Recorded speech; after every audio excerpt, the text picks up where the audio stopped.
ಅಥಣಿಯ ಅಂಬಿಗರ ಚೌಡಯ್ಯನ ಸಮಾಜದ ಬಾಂಧವರೇ, ಎಚ್ಚೆತ್ತುಕೊಳ್ಳಿ. ನಿಮ್ಮ ಮೌನಕ್ಕೆ ಮಂಗಳವನ್ನ ಹಾಡಿ. ದೊಡ್ಡವರು ಹೇಳಿದಂತೆ ಭಾರಿಸೋದನ್ನ ಮೊದಲು ನಿಲ್ಲಿಸಿ. ದಾರಿ ತಪ್ಪಿಸುವ ರಾಜಕಾರಣಿಗಳ ವಿರುದ್ಧ ಧ್ವನಿ ಎತ್ತಿರಿ. ಲಂಚಕ್ಕೆ ಕೈಚಾಚುವ ಅಧಿಕಾರಿಗಳನ್ನ ಅಥಣಿಯಿಂದ ಒದ್ದೋಡಿಸಿ.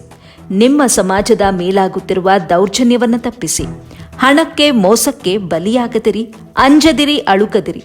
ಅಥಣಿಯ ವೀರ ಸುಪುತ್ರರು ನೀವಾಗಿ, ನಿಮ್ಮ ಜೊತೆಗೆ ನಾವಿದ್ದೇವೆ.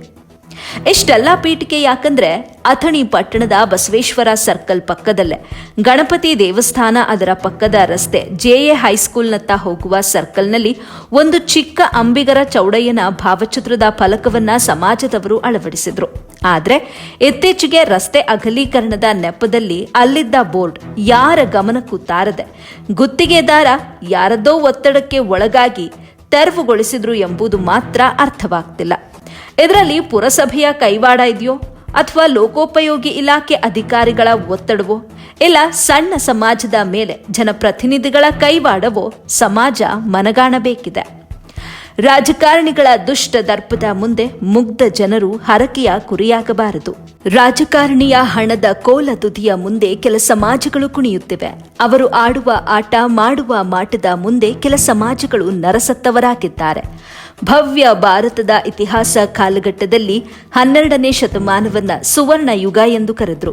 ಅಂದು ಸ್ವಾರ್ಥಿಯಾಗಿದ್ದ ಮಾನವ ಜಾತೀಯತೆ, ಮೂಢನಂಬಿಕೆ, ಅಂಧ ಅಸ್ಪೃಶ್ಯತೆಗಳಿಂದ ಜನರನ್ನ ಗುರು ಬಸವಣ್ಣನವರು ಕೆಲವೇ ಜನರ ಸ್ವತ್ತಾಗಿದ್ದ ಧರ್ಮ, ದೇವರನ್ನ ಎಲ್ಲ ಮಾನವರ ಸ್ವತ್ತನ್ನಾಗಿ ಮಾಡಲು ಅನುಭವ ಮಂಟಪ ಕಟ್ಟಿದ್ರು.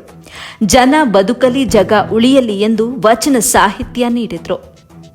ಸಂತೃಪ್ತಿಯ ಕಲ್ಯಾಣ ರಾಜ್ಯ ನಿರ್ಮಿಸಿದ್ರು.